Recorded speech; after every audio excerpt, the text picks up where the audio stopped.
Fala família, tranquilidade?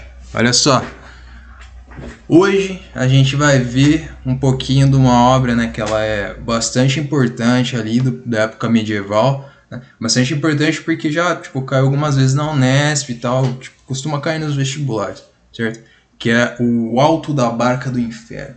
No título do vídeo provavelmente está breve noção do Alto da Barca, mas é uma brevíssima noção, é pra gente ter uma ideia do que é que se trata, né? É uma espécie de resumo, né? Mas é uma espécie de resumo baseado em falas que eu tirei do texto, das personagens, né? Em falas que eu tirei do texto que são bastante representativas, né? De como é cada personagem, como é construída cada personagem. Lembrando então que, olha só, o Alto da Barca do Inferno, do Gil Vicente. O Gil Vicente, que é considerado aí o pai do teatro português, né? É considerado o pai do teatro português porque não tem assim registro, né, de algum teatro originalmente em língua portuguesa que tenha sido feito antes das produções do Gil Vicente, beleza? Então por isso a gente considera ele como o pai do teatro português, né? Ele tá num contexto, ele é humanista, beleza? Ele tá num contexto ali de humanismo. Lembrando que o humanismo é um período de transição, certo? Lembra? Tava antes, assim, na Idade Média, uma mentalidade teocêntrica, né? Deus basta para explicar as coisas da natureza, para explicar as coisas da sociedade, certo? Depois a gente vai ver que a percepção de mundo, a concepção de mundo, ela vai ser uma concepção antropocêntrica, não é mesmo? Antropocentrismo, ser humano no centro. Pô, significa que os caras vão parar de acreditar em Deus? Não é isso que significa, certo? Significa que vai ter um deslocamento, né, do lugar, digamos assim, um deslocamento, né, da ideia de como o conhecimento ele deve ser feito, né? A gente vê, por exemplo, que no período depois da Idade Média, quando é esse período do antropocentrismo, né, a gente vê que começa-se a chamar a Idade Média como a Idade das Trevas, né? Vocês já devem ter ouvido isso em algum lugar. Mas por quê que fala isso? Fala porque assim, porque não teve avanço do conhecimento e tal. Mas isso aí também não é bem isso, né? Digamos que o tipo de conhecimento antropocêntrico que se preza na Idade Moderna, né, que se preza depois da Idade Média, esse tipo de conhecimento de fato não tinha tanto espaço na Idade Média teocêntrica, certo? Já que ela era teocêntrica. Mas tem um avanço de um conhecimento teológico, certo? Há a construção de conhecimento. O que vai estar mudando, saindo da Idade Média, o que vai estar mudando é essa percepção de mundo, beleza? Vai sair então do teocentrismo e ir para o antropocentrismo. Para fazer isso, vão combater então esses valores que dizem que Deus basta para explicar a natureza, para explicar a coisa da sociedade, certo? Vão combater como? Vão voltar lá para as referências na antiguidade clássica, que era um outro período que é fortemente marcado por essa postura antropocêntrica, beleza? Então, essa retomada breve aí, né? A gente está falando, quando sai da Idade Média, a gente começa a falar então de um período que é marcado pelo antropocentrismo, pelo retorno a autores e ideias da antiguidade clássica, certo? Que ideias são essas? Basicamente a ideia de que o que é racional, a razão, pensar o mundo de forma racional, colocando dessa forma, né? Pensar o mundo de forma racional, tentar entender a lógica, né, por trás das coisas, a lógica que ela é aprendida, que você consegue entender ela a partir do pensamento racional, saca? Essa forma de lidar com o mundo, de pensar sobre o mundo que deve prevalecer. Beleza? Então isso vai estar na produção filosófica, vai estar na produção, né, de textos sobre política, certo? É um período aí nessa Idade Moderna que a gente tem, por exemplo, lá o Maquiavel escrevendo, né? Vocês já devem ter visto ali em filosofia, certo? Qual que é a brisa? Que é assim, tem até um trecho interessante né?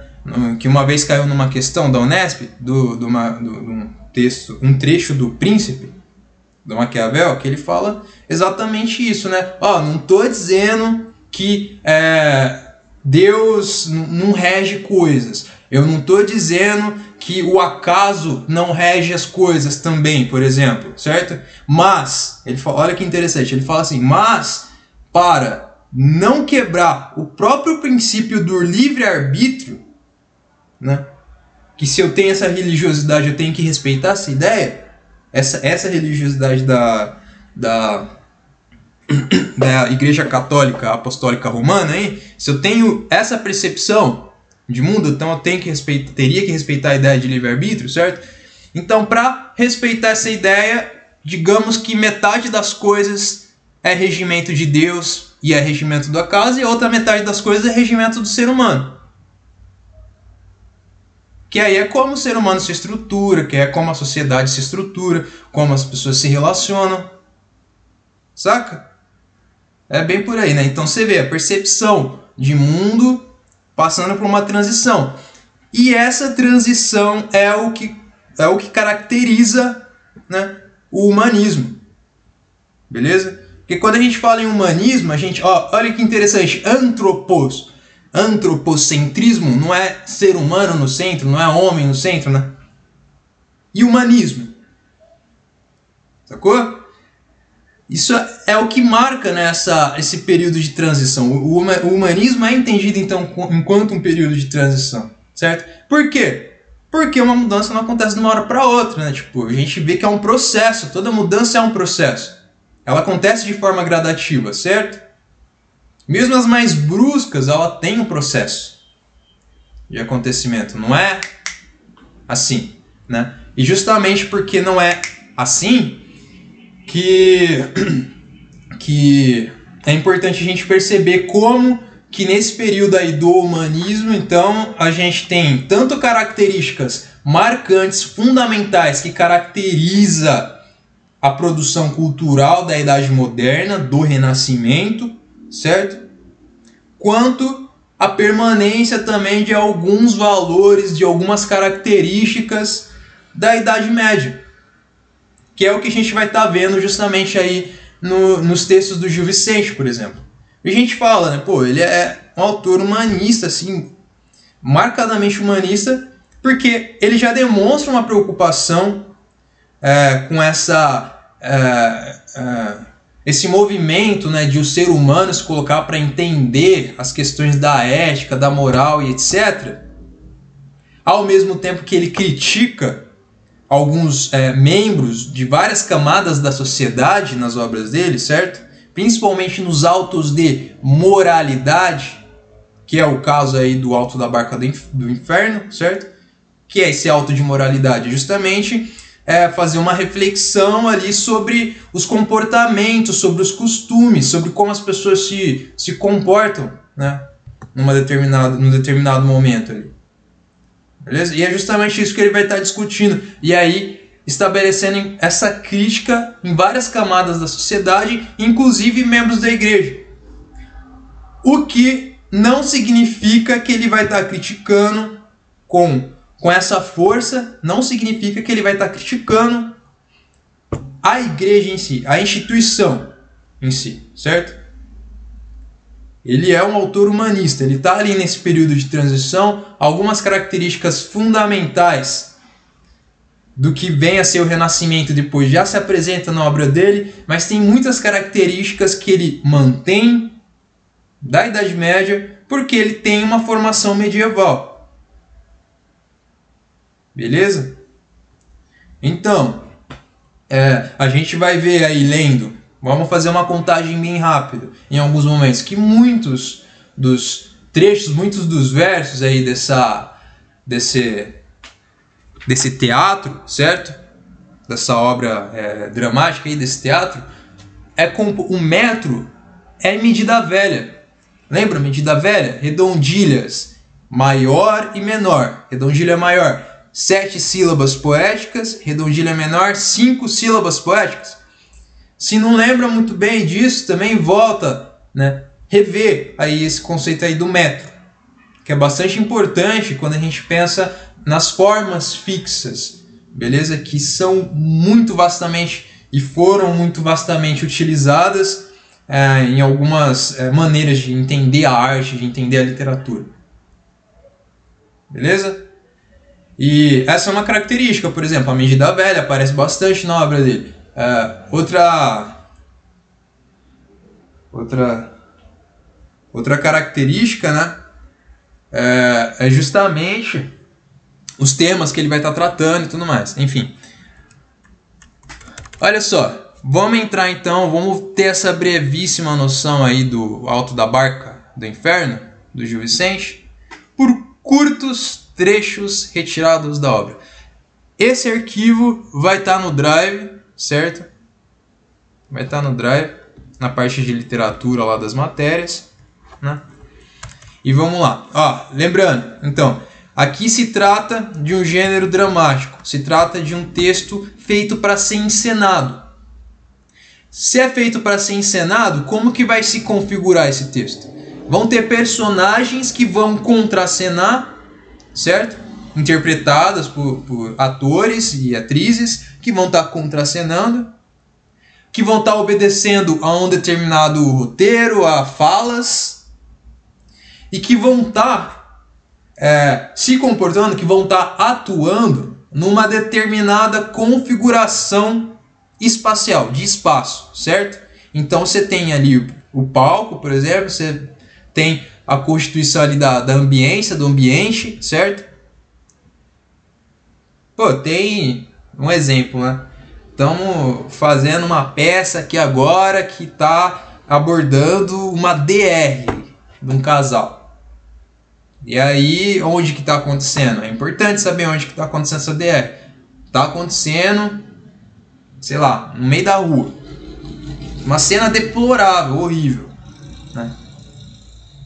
Nossa, pesado, né? Mas enfim, é isso. Aí a gente pensa assim, tá, mas como que é esse lugar? Como que é essa rua? Como que...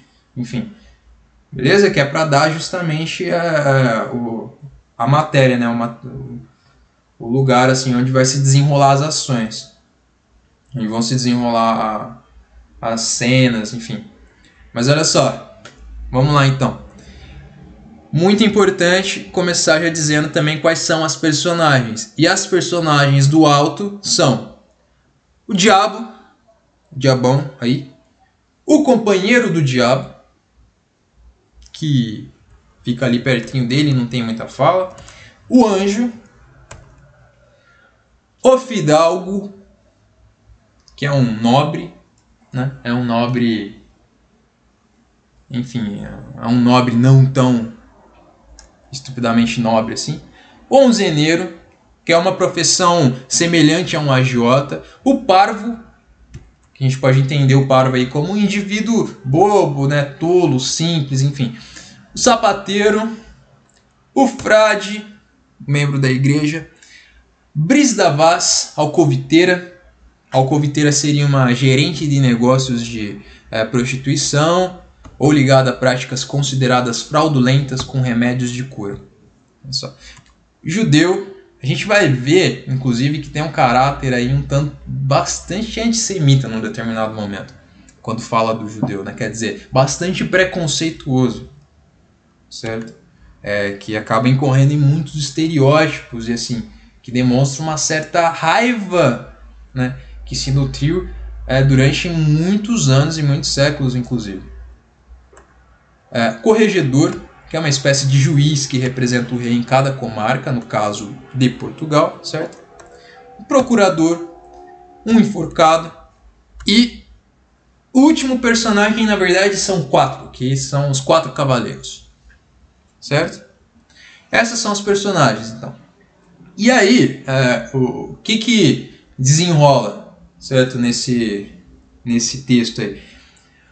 O desenrolo desse texto aí é as personagens estarem chegando, depois que morreram, estarem chegando entre a barca do inferno e a barca do céu, certo? Entre o diabo e o anjo, para saber para onde que vai, beleza? Então aí vai lá ver, tipo, o que a pessoa foi, o que ela fez, e descobre, vê se ela vai para o céu ou se ela vai para o inferno. Então isso aí é o que dá sustentação, o que desenrola. Então vamos lá, ó. As personagens aí, vamos ver aí os personagens mais importantes então. Fidalgo, o que marca? Pessoal, uma coisa bastante importante, né? Uma característica fundamental aí nessas obras do Gil Vicente, principalmente Autos de Moralidade, e no caso aí o Alto da Barca do Inferno, fundamental é que é todo composto de alegorias, né? Se ele está querendo discutir uma questão de moral, uma questão de ética, enfim, de como as pessoas se comportam, dos costumes, né, de uma determinada daquela sociedade e tal, se é isso que busca discutir, então nada mais natural que ele vai discutir certos valores, né? Para bem e para mal. Então quando eu falo assim, o que é uma coisa muito marcante, que marca e dá muita sustentação, né, para o desenvolvimento desse texto aí, é a questão da alegoria. O que é a alegoria? A alegoria é um símbolo, é uma imagem que tem um significado, né, que representa alguma coisa abstrata. Dá um exemplo. O agiota, quando ele chega e ele está com uma bolsa cheia de moedas, ou com o bolso cheio de moedas, enfim, está representando a ganância dele, certo? Tá aí a alegoria, né? Esse bolso cheio de moedas representa ganância. Essa imagem do bolso cheio de moedas tem como significado, como fundo, a ganância. Uma representação da ganância. Certo? E é justamente o que está sendo criticado aí? Justamente a ganância, né? Com base em valores que vem, assim, que justamente vem de uma ética cristã da Igreja Católica, certo? Apostólica Romana. Então vamos lá, ó. O fidalgo. O que marca a presença do fidalgo aí, né? Arrogância e vaidade. Beleza? É isso que está sendo representado. Vamos ver o trecho. O anjo diz assim, pessoal, olha só, o texto completo também é um texto que não demora muito também de ser lido, né? Vários trechos bastante importantes, eu recortei, peguei alguns aqui, só que também se ler o texto completo no original, né, vai estar lá, beleza?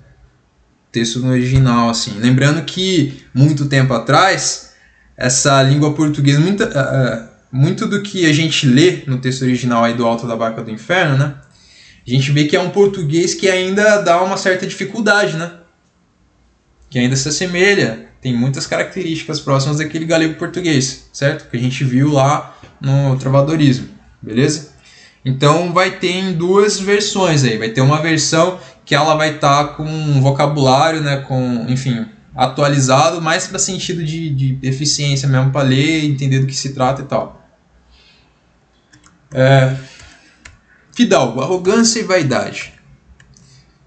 Vamos para o trecho. O anjo, para vossa fantasia, vaidade, muito pequena é esta barca. E o fidalgo disse: para senhor de bom nome, não há aqui mais cortesia? Vem a prancha e atavio, a prancha e apetrechos para se subir para o barco, né? Levai-me desta ribeira. E o anjo: não vindes cá a pensar de entrar neste navio. Aquele ali vai mais vazio. Ali a cadeira entrará, o rabo caberá, e todo o vosso senhorio. E eis ali mais espaçoso vossa fumosa senhoria arrogante, certo? A pensar na vossa tirania contra o pobre povo queixoso. E porque de generoso desprezaste os pequenos, achar-vos-ei tanto menos quanto mais foste fumoso, quanto mais foste arrogante, né? E justamente, né? Esse é o trecho que está representando qual é a justificativa do porquê o fidalgo, quando chega e fala: para um senhor de bom nome que nem eu aqui não tem nenhuma cortesia, né? Não tem como eu entrar aí, me leva aqui dessa bagaça, deixa eu ir pro céu. E aí o anjo fala: você vem cá achando que você vai entrar aqui de boa, aquele navio lá tá mais vazio, não cabe, você não cabe aqui. com a sua arrogância, sua fumosidade. Tá certo isso? Fumosidade. Você desprezou os pequenos, né? E você é tão pequeno quanto você. Você é tão grande quanto você é arrogante. Você é estupidamente arrogante e você não cabe aqui. Então você vai pro inferno, certo? O Onzeneiro é uma personagem condenada aí pela avareza. Há um trecho ali que é o seguinte, o diabo, né? Ora, muito me espanto por ver não vos salvar o dinheiro. Tipo assim, porra, você achou que dinheiro era tudo, né? Que coisa, não é mesmo? Chega aqui e parece que não serve aí o teu dinheiro. Aí o anjo diz assim, pois quanto a mim, muito fora estou de te levar para lá. Aquela outra barca te aceitará. Ali vai quem enganou. Quem enganou? Que nem você. Eu, o Zeneiro, por quê? E o anjo, porque esse bolsão, safado, ocuparia todo o navio. E o Zeneiro, jura a Deus que vai vazio. O anjo, não no teu coração. Quer dizer, a avareza aí é representado tanto por uma questão tipo, de manter o dinheiro, quanto por uma questão justamente que está na mente do onzeneiro aí no caso, né, do sujeito. O cara tem uma avareza muito forte, o anjo diz, aqui isso não cabe, vai para o inferno. E olha só que interessante, gente, o parvo. O parvo é aquela personagem que é um ninguém, um pequeno, né, como é colocado no texto. Aquela personagem que tem um modo de vida simples, que é bobo, que é tolo e tal. Olha lá, sujeito simples que, ao viver de tal modo, sequer chegou perto do pecado. E o que está sendo, o parvo representa aí, né, a alegoria que está aí por trás do parvo, é justamente essa representação dessa suposta. A gente vai pensar nisso um pouquinho melhor daqui a pouco, hein? Mas essa suposta simplicidade, essa suposta bobice aí, certo? Que faria ele ser inocente a ponto de sequer pensar no pecado.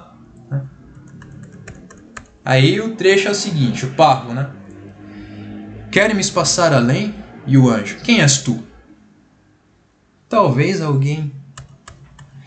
Tu passarás se quiseres, porque em todos os teus afazeres, por malícia não erraste. Da tua simpleza te bastastes, para gozar dos prazeres. Espera, no entanto, aí, veremos se vem mais alguém, merecedor de tal bem, que deve entrar aqui. Olha só, por que é que o parvo é a primeira personagem que é permitido de entrar na barca do céu? E aí o anjo dá a seguinte justificativa. Porque você não errou por malícia. Porque você teve tanta simpleza que você nem passou pecado pela sua cabeça, né? Então você merece. Curioso, né? Tá pregando justamente que não deve ter nenhuma espécie aí de vaidade que excessiva vai te impedir de entrar no céu, de avareza, de intenção de enriquecer. A gente já vai olhar para isso de uma outra forma também, a gente vai ver. O sapateiro. Perfídia. O sapateiro aí estaria sendo condenado, né? Porque ele é um sujeito muito pérfido, porque ele é um sujeito muito aí desvirtuado, no caso. Enfim, olha só, vamos ver esse trecho aqui que vai representar bem. Diabo, tu roubaste em 30 anos o povo com a tua mestria. Embarca, esta barca é para ti, que há já muito que te espero.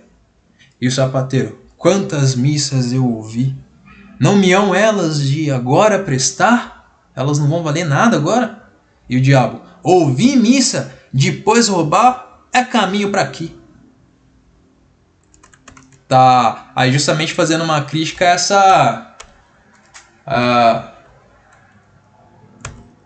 a essa incoerência, né? Fugiu a palavra agora, enfim. Mas eu vou pegar, né? Então esse sapateiro é esse sujeito hipócrita, isso, olha só. Vamos lá, o frade, olha só, então um membro da igreja. E é o seguinte, luxúria, talvez aí seja o personagem mais criticado. Lembra que eu falei lá que o Gil Vicente critica membros da igreja? Não quer dizer que ele vai criticar com a força que ele critica os membros da igreja, não quer dizer que ele vai criticar a instituição religiosa em si, certo? Ele teve uma formação medieval, né? E aí esse frade ele vai com uma mulher agarrada pelos braços, que seria uma amante sua, né? Apesar de ter feito em vida o voto de castidade, de não se relacionar com ninguém, certo? E aí o diabo diz o seguinte: fizeste bem que é formosa, mas não vos punham lá grossa, não censuravam ele, né? No vosso convento santo? E o frade diz: eles lá fazem outro tanto. E o diabo: que coisa tão preciosa. Entrai, padre reverendo, né? Curioso, né? O frade chega lá, então, né, com sua amante, apesar de ter feito o voto de castidade, e aí o diabo diz: nossa, mas que coisa formosa, né? Bonito. Voto de castidade, né? Nada. Aí ele diz assim: mas lá no seu convento, eles não te censuravam? E aí o frade, né, o padre diz: pô, é tudo parça lá, faz tudo igual, entendeu? E aí o diabo: ah, que delícia! Certo?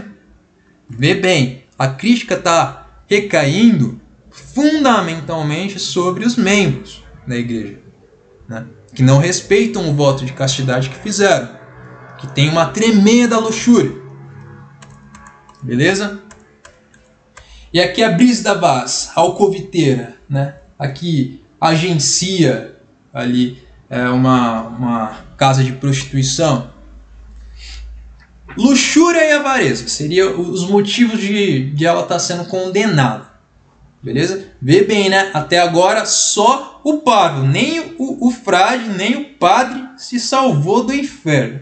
Só o parvo, o tolo, o simples, o que, enfim.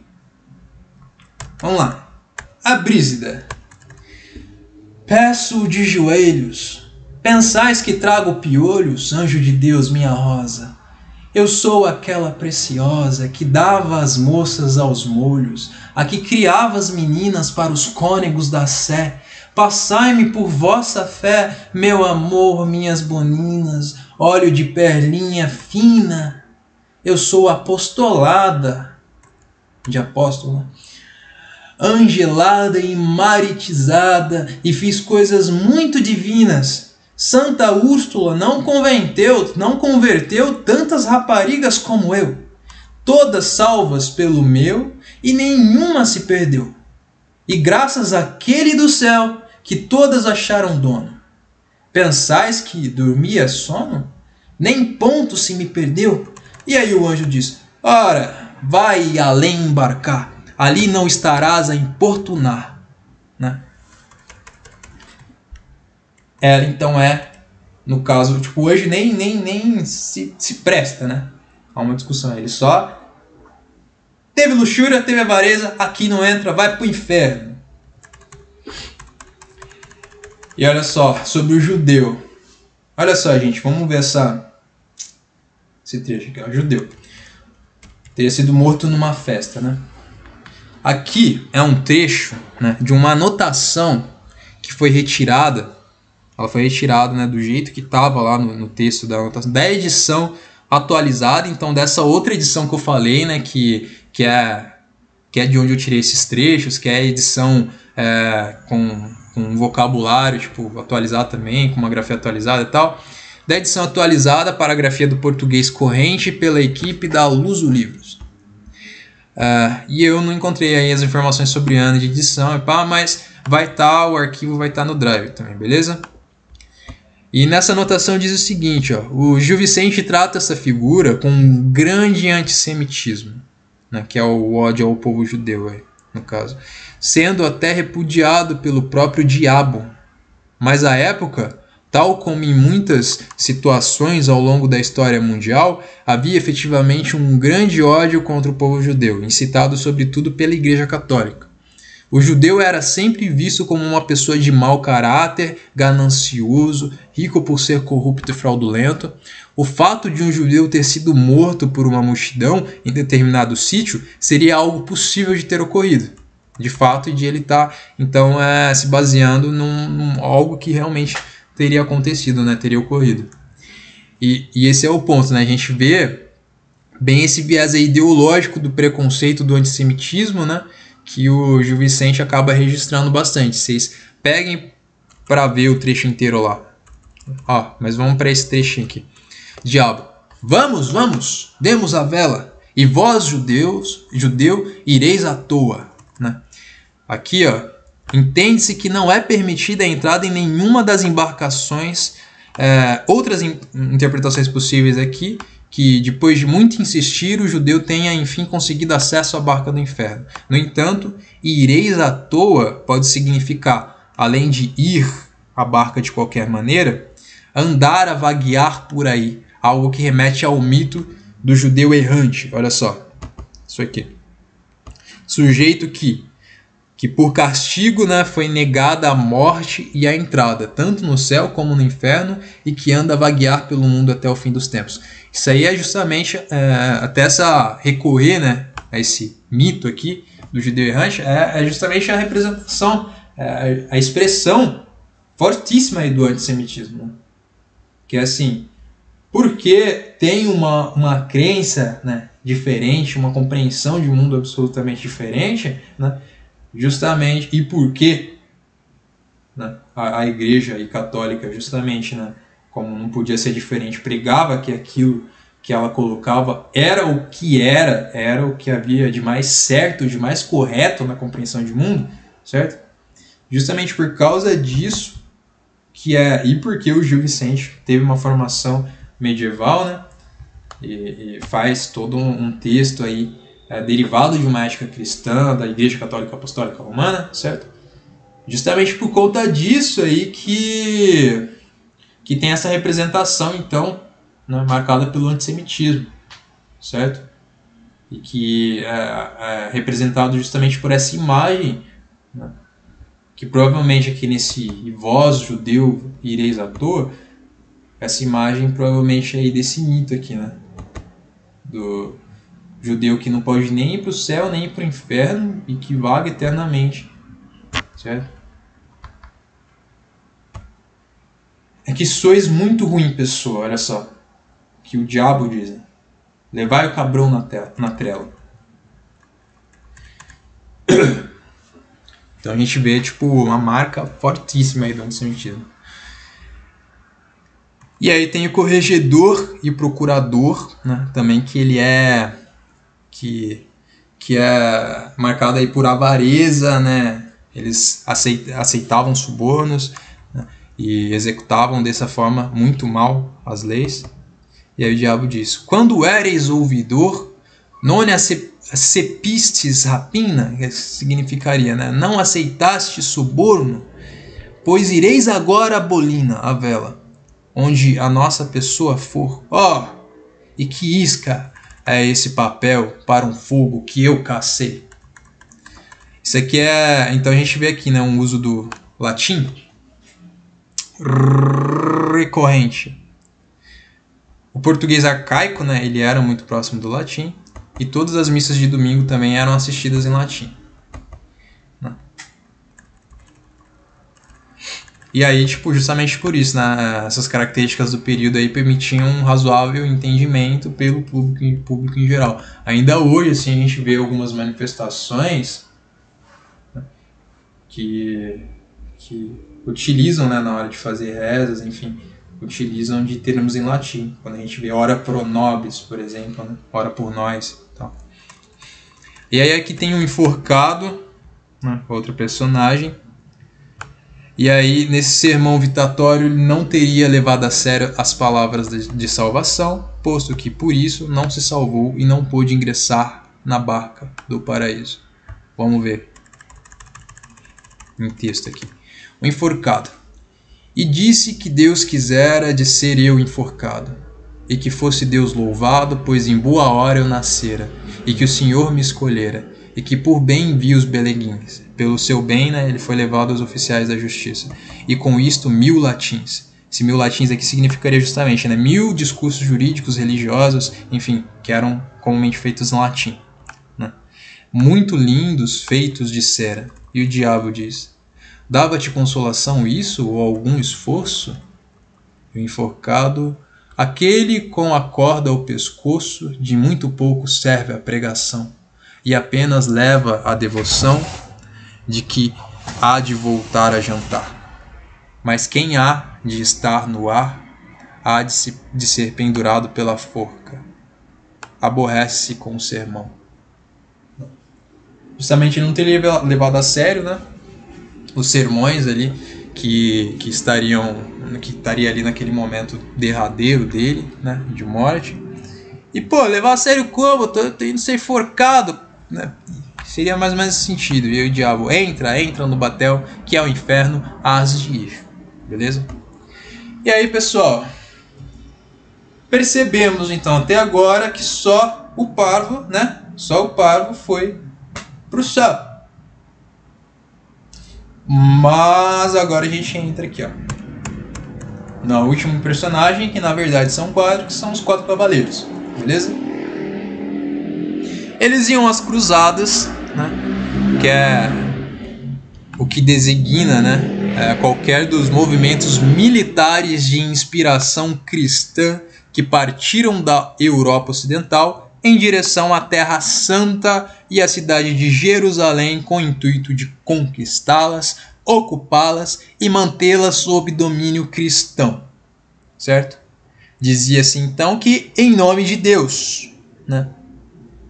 O que na verdade estava sendo feito em nome, né, de uma dominação da Igreja Católica Apostólica Romana. Certo? Então assassinavam povos considerados inimigos da Igreja, da coroa e, portanto, na interpretação deles, inimigos de Deus. Era assim que se interpretava. Beleza? O que se motivava essas cruzadas, né? Então olha só, trecho: diabo, entrai cá, que coisa é essa? Que eu não consigo entender isso? Cavaleiros. Os cavaleiros dizem assim, olha só: quem morre por Jesus Cristo não vai em tal barca como essa. Voltam a prosseguir cantando no seu caminho direitos à barca da glória. E assim que chegam, diz o anjo: ó cavaleiros de Deus, por vós estou a esperar, que morrestes a lutar por Cristo, Senhor dos céus. Sois livres de todo mal, mártires da Santa Igreja. Que quem morre em tal peleja, quem morre em tal luta, merece a paz eternal, a paz eterna, né? E assim embarcam os 4 cavaleiros para o céu. Mataram um monte de gente, né? Destruíram, né, muitas, enfim, famílias, destruíram. Ah, mas tá tudo bem, porque se foi aí então em nome de Deus, né? Então tá tudo bem, tá tudo certo, né? Tá perdoado, entendeu? O que eu quero chamar a atenção para isso, gente? Bastante importante que eu quero chamar a atenção é o seguinte, ó. A gente viu aí um texto que é um auto de moralidade, que discute bastante essa questão moral, essa questão ética, enfim, a questão dos costumes, né? E é um texto que parte de uma ética, de uma moral, beleza? Da Igreja Católica Apostólica Romana, né? O Gil Vicente teve uma formação medieval. E aí a questão é a seguinte: se a gente olha, né, quem é que foi digno de entrar na barca do céu? Foram então o parvo e os cavaleiros. Quais são os motivos que fizeram eles serem dignos de entrar na barca do céu? O parvo, por quê? Ele é um sujeito simples, é um sujeito bobo que sequer passaria, né, na mente a ideia de pecado, certo? Então, por maldade, ele não errou, ele não cometeu pecado nenhum. E eu queria pontuar aí que isso tem um papel muito forte, né, quando isso está sendo encenado, né? Lembrando, isso é feito para ser encenado, né? Quando isso está sendo encenado, a gente vê que tem vários momentos aí que são momentos engraçados, né? O Gil Vicente tinha muito essa postura de fazer um texto que justamente por ser engraçado, mexia, né, ali com os afetos, prendia atenção e tal, mas ao mesmo tempo estabelecia uma crítica forte, certo? Aos costumes. Beleza? E aí, imagine você assistindo a isso, sendo encenado, né? É claro que isso vai deixar uma marca no seu entendimento das coisas, no seu entendimento de mundo. No mínimo vai mexer com você, certo? E aí a questão é essa, né? Que no momento em que o Pablo está sendo um dos únicos que está indo para o céu, por quê? Porque é simples. Olha só, o que vem junto com essa simplicidade, com esse não apego às coisas materiais? Na maioria das vezes vem também uma certa miséria, vem também tipo um não questionamento, vem também aceitar-se submisso, né? Uma coisa importante aí para a manutenção daquela ordem, certo? Daquela ordem, né, em que eticamente a Igreja Católica Apostólica Romana imperava, certo? O rei, beleza? Os nobres, não é? Então aí tem também uma dimensão social de controle bastante importante que essa obra repercute, né? Essa obra literária, olha só. Lembrando lá das nossas primeiras aulas sobre diferentes papéis da literatura, da arte, pô. Né? E aí, quando a gente chega nos 4 cavaleiros, e tem justamente, pô, os caras cometeram assassinato, mataram, né? Mas qual que é a justificativa? A justificativa é que, pô, mataram, mas foi em nome de Deus. Foi em nome de Deus, então tá tudo certo, né? Lembrando que a Igreja Católica se coloca aí como uma ligação direta entre a humanidade e Deus, beleza? E o divino. Se ela se coloca dessa forma, então chega um momento que justamente ela começa a lidar com as intenções, com os costumes, com, enfim, tudo que tem a ver com o ser humano e colocando em cima de Deus, saca? Colocando em cima da ideia de Deus aí, nesse caso. Certo? Então E é muito curioso a gente pensar que esse texto foi feito também no momento em que as cruzadas estavam muito em alta, certo? Estava acontecendo muito fortemente, né? Então aquele movimento todo de dominação, de expansão, né? E intenção, né, de dominação aí dos ideais cristãos, né? Mas da Igreja Católica, certo? Então isso acaba servindo também a ideais políticos, né?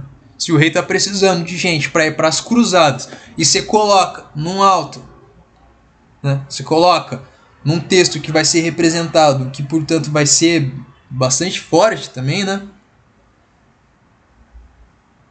Um texto bem feito, representado e tudo mais, que vai mexer com as pessoas. Você coloca que os cavaleiros que mataram, mas tem um lugar garantido no céu porque foram em nome de Deus, né? Enquanto na verdade estavam indo em nome da Igreja Católica Apostólica Romana, certo?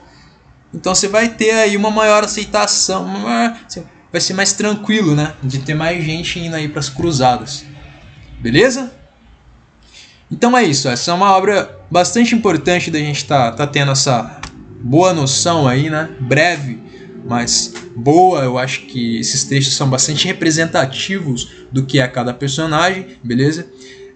Tendo a oportunidade, pega para dar uma lida, para ver, enfim, também.